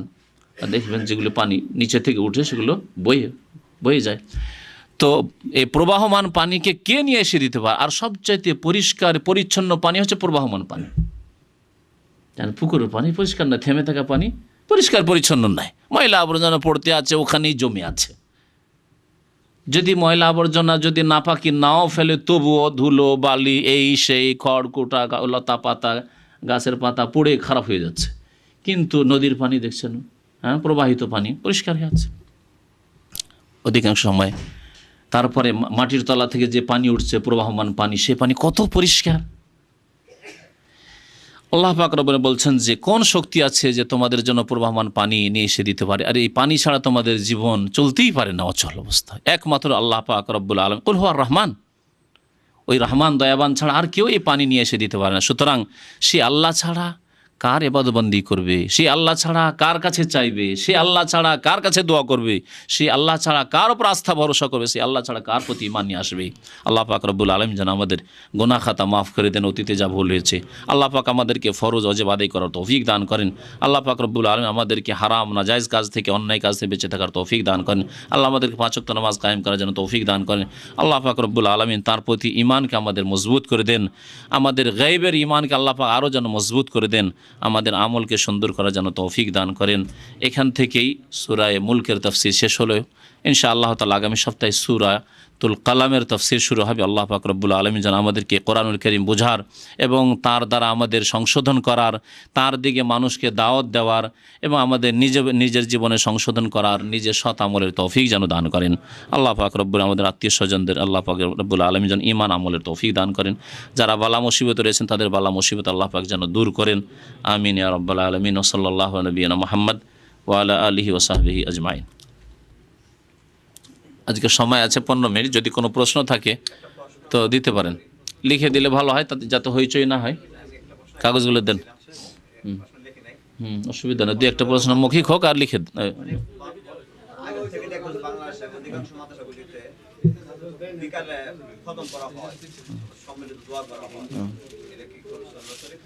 আমাদের ভাই আবু হানিফা সাহেব জিজ্ঞেস করছেন, মাদ্রাসা পড়া লোক তো, মাদ্রাসার অবস্থা জিজ্ঞাসা করছেন যে বিকালবেলা মাদ্রাসায় খতম পড়া, কিসের খতম? খতমে ইউনুস। খতমে ইউনুস এক বেদাত। ইউনুস আলাইহিস সালামের দোয়া এত লাখবার পড়তে হবে, এটা কোন হাদিস আছে? মা আনজালাল্লাহু বিহা মিন সুলতান। আজকে জুমা মসজিদের খতিব বারবার এই আয়াতটি রিপিট করছিলেন, না বারবার এই আয়াতটি রিপিট করছিলেন যে আল্লাহ পাক এর কোনো দলিল নাজেল করেননি। তাহলে আমাদের জন্য দলিল সেটি যার দলিল আল্লাহ পাক নাজেল করেছেন, সেটা দলিল। আর মানুষ করছে, মাদ্রাসায় খতম হচ্ছে বা কোনো ওজিফার কিতাব আছে, সেটি দলিল নয় যদি কোরআন এবং হাদিসে না থাকে। ইউনুস আলাইহিস সালাম এই দোয়া করেছেন, লা ইলাহা ইল্লা আনতা সুবহানাকা ইন্নী কুনতু মিনাজ জালিমিন। আপনিও করেন, বালা মুসিবত আছেন, অথবা এমনিই করেন, আপনি যখন তখন করেন, কিন্তু তার জন্য একটা কোর্স করবেন যে এত হাজারবার এত লাখবার এক মজলিসে খতম দিতে হবে, এটি বিদাত। মা আনজালাল্লাহু বিহা মিন সুলতান। 1.25 লাখ না, 1.25 লাখের বিদাত। জি, এইরকমই যতগুলি খতম আছে অথবা এই যে বানানো দুরুদ আছে ওজিফার কিতাবে, সেগুলি বিদাত। বাকি আপনি বিকালবেলা আল্লাহ পাকের কাছে দোয়া করছেন, সকাল সন্ধ্যা আল্লাহর তসবিহ করো, কোরআনে কারিম আছে ওয়াসাব্বিহ বিল আশি ওয়াল ইবকার, সকাল বিকাল আল্লাহ পাককে ডাকো। সুতরাং আপনি আল্লাহ পাকের কাছে দোয়া করেন, সে নির্জনী দোয়া করেন, আপনার যে কোনো দোয়া করেন, বিদাত নয়, কারণ এটি নফল ইবাদতবন্দি করছেন। কিন্তু যখন আপনি ওর কোর্স বেঁধে নেবেন যে এতবার অমুক দোয়াটি পড়ব, তখন বিদাত, কারণ এইভাবে নবী করিম সাল্লাল্লাহু আলাইহি সাল্লাম করেননি। জি, মসজিদের ভিতরে বিক্রি না হওয়া উচিত। নবী সাল্লাল্লাহু আলাইহি সাল্লাম বলেছেন যে বরকত হয় না মসজিদে বিক্রি করলে, বা তোমরা বরকতের দোয়া দিও না। সুতরাং মসজিদের বাইরে বিক্রি করবেন যা কিছুই হোক। যে সাধারণত অন্য দুনিয়ার কিছু বিক্রি করে না, হয়তো কোনো কিতাব বা এইরকম হয়তো বিক্রি করেছে যারা, তারাও বলছি যে মসজিদের বাইরে হলেই ভালো। এক ভাই প্রশ্ন করেছেন যে হাশরের ময়দানে আল্লাহ পাক যখন ফেরেশতাদেরকে হুকুম করবেন জাহান্নামকে নিয়ে আসার জন্য, তখন তারা শিকলাবদ্ধ জাহান্নামকে টেনে নিয়ে আসবেন, এবং তা দেখে মানুষ এত ভীত ভয় হয়ে পড়বে, এবং তখন মহানবী সাল্লাল্লাহু আলাইহি সাল্লাম জাহান্নামের ভয়ে ভীত হয়ে দৌড় দিবেন। এটা কি সত্য কিনা, নাকি তথ্য সবটাই মিথ্যা? সত্যি হলে জাহান্নামকে লাগাম লাগিয়ে নিয়ে আসা হবে, এই হাদিস সহিহ। বাকি শেষখানে যে নবী সাল্লাল্লাহু আলাইহি সাল্লাম ভীত হবেন আল্লাহু আলাম। বাকি নবী করিম সাল্লাল্লাহু আলাইহি ওয়াসাল্লাম বলবেন, আর এবং সমস্ত আম্বিয়া বলেন রব্বে সাল্লেম সাল্লেম, আল্লাহ আমার হেফাজত করো, হেফাজত করো, সহি সালামতে রাখো। ওই শব্দ হইতে এসছে, আপনি একটু অন্য ভাষায় লিখেছেন রব্বে সাল্লেম সাল্লেম, আল্লাহ বাঁচাও বাঁচাও বাঁচাও, রক্ষা করো রক্ষা করো। বলবেন কালাম ও রসুল ইয়াউমাইযিন রব্বে সাল্লেম সাল্লেম। বুখারীতে হাদিস, গত কিছুদিন আগে পড়িয়েছি আমি হাদিসটা। আল্লাহ তুমি হেফাজত করো, আল্লাহ হেফাজত করো। জি, সবাই নিজের নফসি নফসি করবেন। নবী করিম সাল্লাল্লাহু আলাইহি ওয়াসাল্লামকে যখন সুপারিশের অনুমতি দেওয়া হবে সেজদা পড়ে, তখন সুপারিশ করবেন। কিন্তু সমস্ত আম্বিয়া কেরাম কালাম রসুল বলা হয়েছে, আল্লাহ বলবে আল্লাহ তুমি হেফাজত করো। জি, জান্নাত এবং জাহান্নাম কয়টি? এক ভাই বলেছেন জান্নাত 8টি এবং জাহান্নাম 7টি। 8টি 7টি এসব নয়, 8টি দরজা আছে জান্নাতের বলা হয়েছে। আর জাহান্নামের 7টি স্তর আছে বলা হয়েছে। আর স্তর মানে যে 7টি জাহান্নাম আলাদা আলাদাই তো না, স্তর বলা হয়েছে। তার মধ্যে নিম্ন স্তর আছে, মধ্য স্তর আছে, বিভিন্ন স্তর আছে। ইন্নাল মুনাফিকিনা ফিদ দারকিল আসফালে মিনান নার। মুনাফিক যারা, অন্তরের কপট। মুনাফিক মানে একদিন ওয়াদা খেলাপি করলো, আপনাকে টাকা দিতে চেয়েছিলে, ভাই তোমাকে 1000 টাকা ধার দেওয়ার দিতে বলে, তুমি তো মুনাফিক, জাহান্নামের একেবারে নিচে থাকবে। হ্যাঁ, সুবিধাবাদী, আপনাকে টাকাটা দিল না, যেন মুনাফিক, ওকে একেবারে জাহান্নামের নিচে নামিয়ে দিলেন, তাই না? এইরকম নয়, বরং আকিদার যারা বিশ্বাসের মুনাফিক, অন্তরে বিশ্বাস নেই, অন্তরে ইসলামের শত্রুতা, ইসলামের ক্ষতি হলেই খুশি হয়, কিন্তু হয়তো দুনিয়ার স্বার্থে, নেতৃত্বের স্বার্থে, অথবা নিজের জানমালের হেফাজতের জন্য মুসলমান হয়ে গেছে বা ইসলামের দাবি করে। এইরকম মুনাফিক যুগে যুগে অনেক থেকেছে মুসলিম সমাজে। যেমন মদিনার মুনাফিক, রাইসুল মুনাফিক, মুনাফিকদের নেতা নবী সাল্লাল্লাহু আলাইহি ওয়াসাল্লাম আব্দুল্লাহ বিন উবাই মুনাফিক ছিল। তো এদের সম্পর্কে বলা হয়েছে, এদের অনুসারীদের সম্পর্কে বলা হয়েছে। আর এর লক্ষণ হচ্ছে যে ইসলামের ক্ষতি হলে খুশি, এটা নামাজি লোকের খুশি হলে খুশি, ক্ষতি হলে খুশি, এটা ভালো মানুষের বিপদ আপদ হলে খুশি, মুসলিম উম্মতের ক্ষতি হলে খুশি, আর কাফের যদি জয়ী হয় তো তাতে খুশি। এগুলো হচ্ছে মুনাফিক, আকীদার বিশ্বাসের মুনাফিকের লক্ষণ। জি, ভাই লিখেছেন মুহররমের 10 তারিখের সাথে কারবালার কি সম্পর্ক, সংক্ষেপে একটু। কারবালায় হোসেন রাদিয়াল্লাহু তাআলা আনহু শহীদ হয়েছিলেন এই তারিখেই। আর এইরকম শাহাদাতের ঘটনা অনেক হয়েছে। সুতরাং এর জন্য আমাদের করণীয় কিছু নেই। 3 দিন শোক পালন রয়েছে, 3 দিন অনেক আগেই পার হয়ে গেছে। তারপরে ইসলামে কারো শোক পালন করা নেই। এবং কারবালার শহীদের ঘটনা চাইতে নবী সাল্লাল্লাহু আলাইহি ওয়াসাল্লামের শাহাদাত অনেক বড়। নবী সাল্লাল্লাহু শহীদ হয়েছেন, আমরা অনেকে জানেন না। জানেন নবী করিম সাল্লাল্লাহু আলাইহি ওয়াসাল্লাম শহীদ হয়েছেন, জানেন না? জানেন না? কিসে শহীদ হয়েছেন? বিষে। ইহুদি যে খয়বরের সময় বিষ দিয়েছিল, নবী করিম সাল্লাল্লাহু আলাইহি ওয়াসাল্লাম তখন আল্লাহ পাক রব্বুল আলামিন, যেহেতু তার রিসালাত এখনো কমপ্লিট হয়নি, মানব জাতি পর্যন্ত মেসেজ পৌঁছানো, এখন কোরআন নাজিল করে মানুষকে জানিয়ে দেওয়া এখনো শেষ হয়নি। আল্লাহ পাক তার খাস কুদরতে তাকে তখন রক্ষা করে দিলেন। কিন্তু নবী সাল্লাল্লাহু আলাইহি ওয়াসাল্লামের ইন্তেকালের সময় বারবার বলছেন নবী সাল্লাল্লাহু আলাইহি ওয়াসাল্লাম যে ওই যে 3 বছর আগে খয়বরে ওই ইহুদি মহিলা যে আমাকে বিষ দিয়েছিল, সেই বিষের আপনার এত মানে তার প্রখরতা ছিল এবং বিষের চাপে মনে হচ্ছে আমার সব সেরা উপসেরাগুলি ছিঁড়ে গেল। জি, এবং তাতে রাসূলুল্লাহ সাল্লাল্লাহু আলাইহি ওয়াসাল্লাম শহীদ হয়েছেন। শাহাদাতের মর্যাদা অনেক উঁচু মর্যাদা, এই জন্য আল্লাহ পাক রব্বুল আলামিন তার রাসূল সাল্লাল্লাহু আলাইহি ওয়াসাল্লামকেও শাহাদাতের মর্যাদা দিয়েছেন। আমাদের নবী ইহুদিদের হাতে শহীদ হয়েছেন। আর যদি আজকে কেউ ইহুদিদের সাথে, খ্রিস্টানদের সাথে বন্ধুত্ব করে, তাহলে তার কি অবস্থা?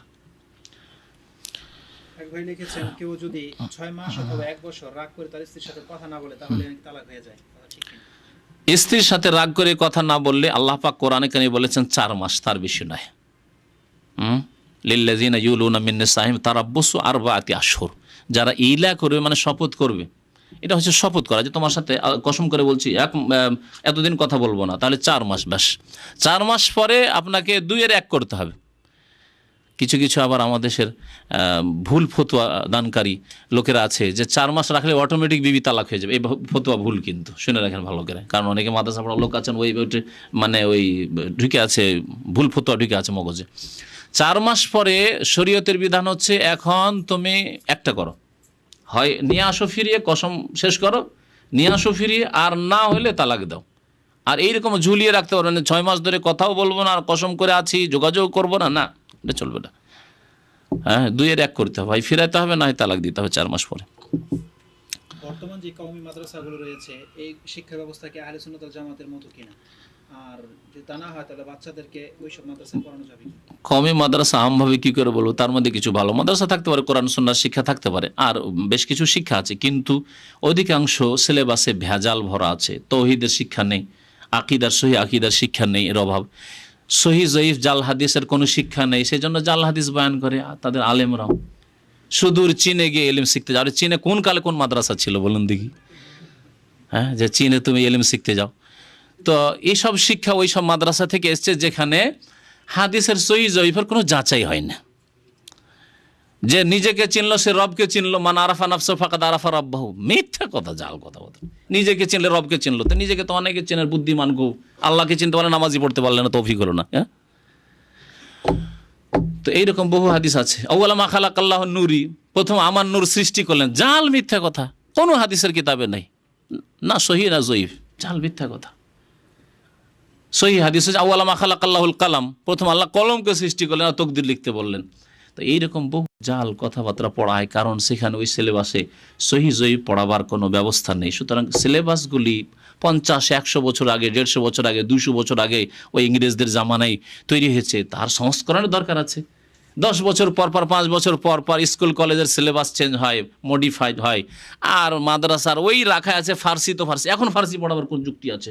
আমাদের নামা পইলি ফার্সি, গোলেস্তা, বুস্তা পড়েন না মাদ্রাসায়? কি কামে পড়েন ফার্সি? আর ফার্সি শোনাবেন আপনি এতে ওয়াজে এসে বাঙালিদেরকে ফার্সি শোনাবেন? হ্যাঁ, বাঙালিদেরকে যারা আন্দোলন করলো উর্দুর বিরুদ্ধে, উর্দু শুনে মুঝে কুছ মিলে ইয়া না মিলে, ও ইয়ানি ও সেই মিলে জো আল্লাহ মিলে, কিছুই বুঝলেন না। কি দরকার? উর্দু, ফার্সি ওইসব বাদ দিয়ে আপনি বাংলা থেকে সরাসরি যদি আরবি শিখতে চেষ্টা করতো, তো আমাদের বাঙালি আলেমরা আরও ভালো আলেম হইতো এবং অনেক কিছু লিখতে পারতো। অধিকাংশ আলেম বাংলার ইয়েতিম, আরবি কিছু বুঝে তো বাংলা বুঝে না, লা ইলাহা ওয়াল্লাহ ইলাহা ওয়াল্লাহ, না আরবির গভীর পণ্ডিত হইলো না বাংলারই পণ্ডিত হইতে পারলো, কোনো দিকের হইলো না। যার ফলে মোল্লার দৌড় মসজিদ কথাটি ওই ফিট হয়ে গেল, মসজিদে ইমামতি ছাড়ার কোনো কাজ করার যোগ্য থাকলো না। কিন্তু যদি ভালো আরবি শিখে আসতে পারে, একটা কোম্পানিতে মুদির হয়ে, ট্রান্সলেটর হয়ে, ম্যানেজমেন্টে এসে পাসপোর্টের দেখাশোনা, আরবিতে কোনটা লেখা আছে বাংলায় অনুবাদ করব, ইংলিশে অনুবাদ করব, এটা যদি করতে পারতো, আমাদের মৌলভী সাহেবগুলো যদি একটু নতুনত্ব নিয়ে আসতো, নতুনত্ব যদি নিয়ে আসতো সিলেবাসে, তাহলে মৌলভী সাহেবগুলো বেকার থাকতো। বড় বড় কোম্পানিতে এসে ট্রান্সলেটর অথবা সেক্রেটারি, অফিস সেক্রেটারি, তারপরে ওই ম্যানেজমেন্টে, পাসপোর্টের বিভিন্ন কাজে লাগতে পারতো। ভালো কিছু মাদ্রাসা আছে আমি জানি, সেসব মাদ্রাসা থেকে এসে এরকম বেশ কিছু ছেলে যারা ভালো, ইংরেজিতে ভালো আর তার সাথে সাথে আরবিতে ভালো, তারা ভালো পোস্টে কাজ করছে। ওই মসজিদে কোথায় খুঁজতে হবে অথবা ক্লিন কোম্পানিতে, কোনো প্রয়োজন নেই। তো এইরকম যোগ্যতা তৈরি করার মতো ব্যবস্থা নেন। আর খামাখাই এমন কিছু তৈরি করলেন না, এদিকার হলে না ওইদিকার হলে এখন এসে একটা মসজিদ ধরতে হবে আর একটা গাড়ি কেনা না হয় মাদ্রাসা টিপ মারতে হবে। দেখেন এই অবস্থা হয়ে আছে। কেন এরকম অবস্থা হবে? মাদ্রাসায় পড়লাম, হয় এই ইলমের চর্চা করব, চর্চা করে মানুষকে দাওয়াত দেব, আর আল্লাহ পাকের রিজিকের কোনো রাস্তা খুলবেন, আর না হইলে দুনিয়ার সাথে তাল মিলিয়ে চলার জন্য, যাতে দুনিয়াকে উপেক্ষা করে থাকাও যাবে না, কারণ দুনিয়া করতেই হবে আপনাকে, একদিন না একদিন দুনিয়াতে নামতেই হবে, দিনকে ঠিক রেখে। সুতরাং মাদ্রাসার সিলেবাসগুলো যদি একটু চেঞ্জ করা হয়, কিছু যদি টেকনিক্যাল কিছু শিখিয়ে দেওয়া হয়, এবং তার সাথে সাথে পড়াটা মডার্ন অ্যারাবিক, নতুন অ্যারাবিকগুলো একটু ভালো করে পড়া হয়। গ্রামারই পড়াইতে থেকে গেল আর আরবি ভাষায় বলতে পারেন না। মাদ্রাসা ফারেক হয়ে এসে আনাফিরু আনাফি কালাম, এটা আরবি নাকি? আনাফিরু আনাফি কালাম, শুদ্ধ আরবি শিখাইতে হবে। আরবির সাথে সৌদির সাথে শুদ্ধ আরবি মাদ্রাসা পড়ে এসে বলে না। ও ফিরু ফি এজি ফি সব এজি, আনা এজি আন্তি এজি, আনতে এজি হবে না আন্তা তাজি হবে, হ্যাঁ, আর আনা এজি হবে না আনা আজি হবে, নাহানো এজি না নাহানো নাজি হবে। তো এইগুলো জিনিসের কেন তামিজ এলো না? এই জন্য যে ভালো করে পড়া হয়নি। তাহলে সুতরাং সিলেবাসের অবশ্যই কি আছে, মানে কাটছাঁট করার প্রয়োজন আছে। কিছুর ভালোগুলি রাখতে হবে আর তার মধ্যে কিছু সংযোজন করতে হবে ভালো জিনিস, যাতে আমাদের ছেলেরা মাদ্রাসা পড়ে বেকার না থাকে, মাদ্রাসা ছেড়ে দিনও করতে পারে আর দুনিয়াও করতে পারে। এক ভাই লিখেছেন যে আমি তাবলিগ জামাতের সাথে জড়িত ছিলাম, কিন্তু এখন আর করি না। এখন আরেক তাবলিগ ভাই আমাকে বলেছে যে সূরা ইয়াসিনের একটি আয়াত রয়েছে যেখানে আল্লাহ তাআলা বলেছেন, তোমরা তাদের অনুসরণ করো যারা কোনো বিনিময় গ্রহণ করে না। এই সম্পর্কে আমি তাকে কি জবাব দেব?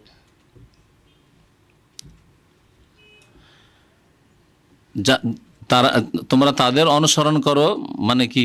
নবী সাল্লাল্লাহু আলাইহি ওয়াসাল্লাম অনুসরণ নয়? তোমরা তাদের অনুসরণ করো যারা বিনিময় গ্রহণ করে না, বিনিময় গ্রহণ করেন রাসূলুল্লাহ সাল্লাল্লাহু আলাইহি সাল্লাম, ঠিক না? এবং এখানে অনুসরণ করতে বলা হয়েছে ইত্তাবিউ মাল্লা ইয়াসআলুকুম আজরান ওয়া হুম মুহতাদুন। আমি আয়াতটা পড়িয়ে দিচ্ছি সূরা ইয়াসিনের। তোমরা অনুসরণ করো ওই ব্যক্তির, এই না যে তাদের বলা হয়নি, ওই ব্যক্তির মানে রাসূলুল্লাহ সাল্লাল্লাহু আলাইহি ওয়াসাল্লামের। মাল্লা ইয়াসআলুকুম আজরান, তোমাদের কাছে কুরাইশ তোমাদের কাছে চায় না যে টাকা দাও, পয়সা দাও। কোনখানে আপনাকে বলা হয়েছে ইসলামিক সেন্টারে আসছেন তো যে টাকা দাও তাহলে তোমাকে ক্লাসে বসতে দেবো? হ্যাঁ, টাকা দেয় তাহলে নামাজের মাসলা বলবো? হ্যাঁ, গোটা দুনিয়া থেকে ঘুম হারাম করে রাতে 11টা 12টা ফজর পর শুরু করে দিয়ে টেলিফোন করতে, কোনখানে বলা হয়েছে তোমার মাসলার উত্তর দেবো পয়সা দিলে? পয়সা না দিলে উত্তর দেবো না। তো ইত্তাবিউ মাল্লা ইয়াসআলুকুম আজরান, নবী সাল্লাল্লাহু আলাইহি ওয়াসাল্লাম অনুসরণ করতে বলা হয়েছে। এখানে বলা হয়নি যে এক দল বেরিয়ে পড়েছে আর ওই দল যেহেতু তোমাদের কাছে আর পয়সা টয়সা নেয় না আর খুব দেখাতে যে খুব সাদা সিধা তাদের আখলাক চরিত্র বেশ ভালো, এতে কোনো সন্দেহ নেই, আর ওদের অনুসরণ করে, এই কথা বলা হয়নি। তাহলে এটা তো 60 বছর আগে পয়দা হলো, তাহলে এই 1400 বছরে কাদের বলা হয়েছে আয়াতটা কি এখন 60 বছর আগে নাযিল না 1400 বছর আগে নাযিল হয়েছে? তাহলে এতদিন পর্যন্ত এই আয়াতের উপর আমল করেছে না করেনি সাহাবায়ে কেরাম তাবেঈনরা? হ্যাঁ, তখন কেমন করে আমল হয়েছে আয়াতের উপর? বোঝা গেল যে আয়াতের অর্থ হচ্ছে যে নবী করিম সাল্লাল্লাহু আলাইহি ওয়াসাল্লাম তোমাদের কাছে কোনো পারিশ্রমিক চান না, তার অনুসরণ করো। আর তার অনুসরণ তার ইন্তেকালের পর করতে হলে কোরআন হাদিসের অনুসরণ করো। কোরআন হাদিস ছাড়া কিচ্ছা কাহিনী কোন হাদিসে আছে যে কবরের কাছে গেলে আর দুরূদ পড়লে হাত বেরিয়ে চলে আসে? কোন হাদিস আছে বলে? ফাজাইল আমলে আছে।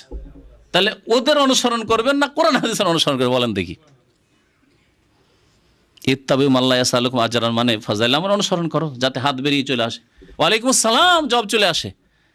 আসসালামু আলাইকা ইয়া রাসূলুল্লাহ বললে নবীর কবরের কাছে ওয়ালাইকুম আসসালাম, শত শত জায়গায় ফাজাইল আমলে আছে। এর অনুসরণ করতে বলা হয়েছে।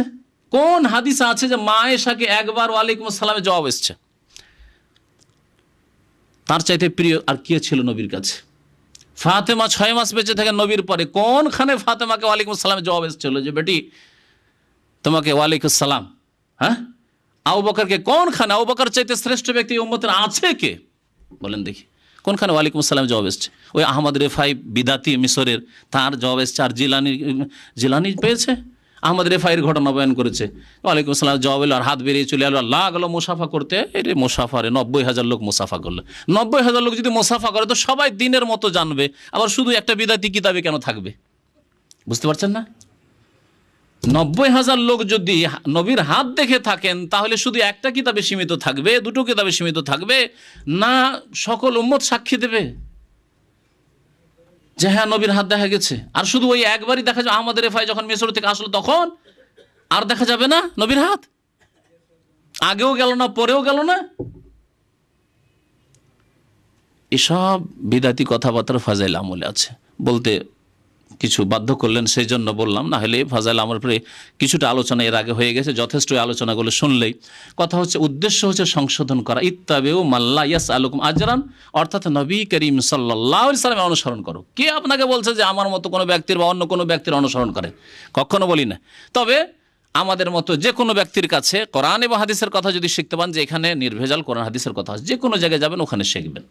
নির্ভেজাল কথাবার্তা, ভেজাল নয়, নির্ভেজাল কথাবার্তা যেখানে পারবেন শিখবেন। আল্লাহ পাক বিবেক দিয়েছেন, তার সাথে সাথে পড়বেন এবং নবীর রাস্তায় চলার জন্য আল্লাহ পাকের কাছে দোয়া করবেন, আল্লাহ আমাকে নবীর রাস্তায় চালাও। আমি আব্দুল্লাহর রাস্তায় চলতে চাই না, আব্দুর রহমানের রাস্তায় চলতে চাই না, ইলিয়াস সাহেবের রাস্তায় চলতে চাই না, আর মতিউর রহমান রাস্তায় চলতে চাই না, আর অমুক তমুকের রাস্তায় চলতে চাই না। আমি চলতে চাই নবীর রাস্তায়। তোমার নবীর কলিমা পড়েছি। আল্লাহ ইহদিনাস সিরাতাল মুস্তাকিম দোয়া করেন, আল্লাহ তৌফিক দেয় কিনা দেখেন। আল্লাহ পাক অবশ্যই তৌফিক দেবেন।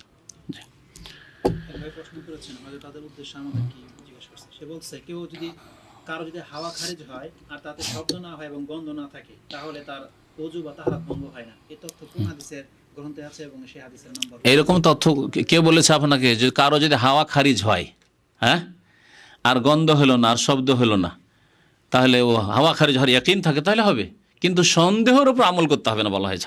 হাদিস আছে লা ইয়ানসারিফ হাত্তা ইয়াসমা সাউতান আও ইয়াজিদ রিহান, হাদিসের খবর রাখেন, শোনেন হাদিস। অতক্ষণ ফিরবে না, সন্দেহ সন্দেহ লাগছে যে পেটটা আমার গ্যাস গ্যাস করছে আর ফুসফুস করছে, কিছু বের হলো না, আওয়াজও শুনতে পেলেন না, আর কোনো গন্ধও পেলেন না, তার আর অন্তরে ইয়াকিনও হয় না, তখন বলা হচ্ছে না তুমি নামাজ চালিয়ে যাও। কিন্তু যখন দেখবেন যে না আমার আওয়াজ হয়নি, গন্ধ হয়নি, কারণ হয়তো পায়খানা কষ্টকাঠিন্য না থাকলে পায়খানাতে গন্ধ হবে না হয়তো, কিন্তু আপনার ইয়াকিন হচ্ছে যে না অবশ্যই হাওয়া খারিজ হয়, তাহলে খারিজ হয়ে গেছে। কিন্তু যখন সন্দেহে পড়ে আছেন, ওয়াসওয়াসা, তখন বলা হয়েছে শয়তানের ওয়াসওয়াসার অনুসরণ করিও না। বুঝতে পেরেছেন? এই হচ্ছে উদ্দেশ্য। নিশ্চিত হতে, এক কথা নিশ্চিত হইতে হবে যে আমার ওযু নষ্ট হয়ে গেছে, তখন নামাজ ছাড়বেন। আর যতক্ষণ নিশ্চিত হননি, সন্দেহ কি জানি মনে হয়েছে যে কি হইলো না হইলো, তাহলে আপনি নামাজ ছাড়িয়েন না। এটা হচ্ছে ওই হাদিসের অর্থ। হাদিসের তাফসীর ব্যাখ্যা না বুঝেই যদি আপনি ব্যাখ্যা করেন তবে বাইরে কিছু মদিনা কবরস্থানে বা কিতে কারো যদি দাফন করা হয় তাহলে সেখানে কি আযাব হবে না? মদিনার বেশ কিছু ফজিলত আছে, তার মধ্যে যদি নেক আমল করার লোক হয় তাহলে আশা করা যায় যে ইনশাআল্লাহ সম্মানিত আল্লাহ পাকের কাছে, কিন্তু বেআমল লোকের জন্য নয়। বেনামাজি, 4 ওয়াক্ত নামাজি, ফজর পড়তো না, আর মদিনায় মাফ হয়ে যাবে। মক্কাতে তো মাফ হলো না আবু জাহাল আবু লাহাবের, তাই না? আব্দুল্লাহ বিন উবাই মুনাফিকের দাফন কোথায় হয়েছে? মদিনায় হয়েছে। আর আল্লাহ কোরআনে কি বলছেন? ফিদ্দারকিল আসফালি মিনান নার, জাহান্নামের নিম্ন স্তরে ওই আব্দুল্লাহ বিন উবাই মুনাফিক থাকবে। তাহলে আসল বিষয় এই না যে আমার মদিনায় মরলেই বেশি ভাগ্যবান হয়ে যাব। নেক আমলের সাথে মরতে হবে। 5 ওয়াক্ত নামাজে কোনো ত্রুটি নেই, রোজায় কোনোদিন ত্রুটি নেই, হজ ফরজ হওয়ার সাথে সাথে হজ করে ফেলেছেন, হারাম খান না, হারাম দেখেন না, হারাম শোনেন না, আলহামদুলিল্লাহ আপনি ইনশাআল্লাহ তাআলা যদি তার সাথে সাথে মদিনায় মওত হয়ে যায় তো ভাগ্যবান। হ্যাঁ, তার সাথে সাথে উপরন্তু যদি মদিনায় মওত হয়ে যায় একটা সে সৎ লোকের, ভালো মানুষের, তাহলে ইনশাআল্লাহ তাআলা ভাগ্যবান। জি, সাল্লাল্লাহু নবিয়ানা মুহাম্মদ ওয়া আলা আলিহি ওয়া সাহবিহি আজমাইন। সময় শেষ হতে যাচ্ছে। দোয়া চেয়েছেন আমাদের কয়েক ভাই, দোয়া চেয়েছেন, অপারেশন করেছেন, কেউ আরও অসুস্থ আছেন। আল্লাহ পাক যেন শিফা দান করেন তাদেরকে। আল্লাহ পাক রব্বুল যেন গুনাহ খাতা মাফ করেন। আল্লাহ পাক আমাদের রোগের আরোগ্য দান করেন।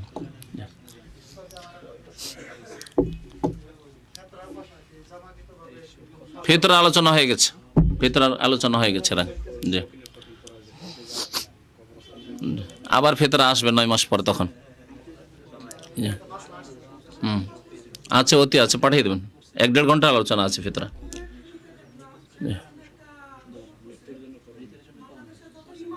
হ্যাঁ হ্যাঁ হ্যাঁ হ্যাঁ হ্যাঁ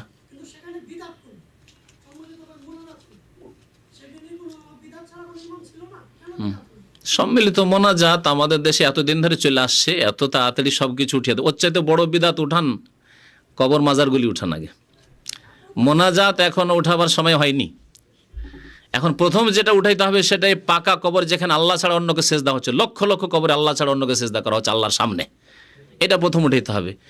এই আন্দোলনটাতে যদি কামিয়াব হয়ে যান তো কমপক্ষে যদি কিছু বিদাতি হয় মরে জান্নাত পাওয়া যাবে, কিন্তু এই মাজার পূজা করে জান্নাত পাওয়া যাবে না। কেউ যদি সম্মিলিত মোনাজাত করেও চলে যায় আর সে সঠিক জানতো না অথবা পেরে উঠতে পারেনি এখনও সমাজের চাপে, বিদাতিদের চাপে, তো আল্লাহ হয়তো মাফ করে দেবে। কিন্তু এই কবর মাজার পূজা কখনো আল্লাহ মাফ করবে না, শিরকের গুনাহ। তা আমাদের বড় রোগ শরীরে থাকতে ছোট রোগের চিকিৎসা করলে হবে? নাকে সর্দি আর পেটে ব্যথায় থাকতে পারেন না, কোন ওষুধ দেবেন? পেটের ব্যথার ওষুধ দিতে হবে। হ্যাঁ হ্যাঁ, তো 2 লাখ আছে, সেই জন্য তারও মোনাজাত করতে হয়েছে। 10টা লোকের ট্যাকেল দেওয়া, সামলে নেওয়া সমাজ। এই লোকটিকে বলা যেতে পারে যে ভাই এই মোনাজাত সম্মিলিত নেই, হয়তো মেনে নেবে, এতেও কিছু লোক হয়তো মানতে রাজি হবে না। আর 2 লাখ লোককে তো সামলানো আরও বিপদ, হইচই করে উঠবে একেবারে। হক জানা দরকার নাই, সংখ্যাগরিষ্ঠ গণতন্ত্রের দেশে বাস করি, আমাদের সংখ্যা বেশি, আমরা মোনাজাত পার্টি বেশি, তাই না? মুশকিল তো এটা।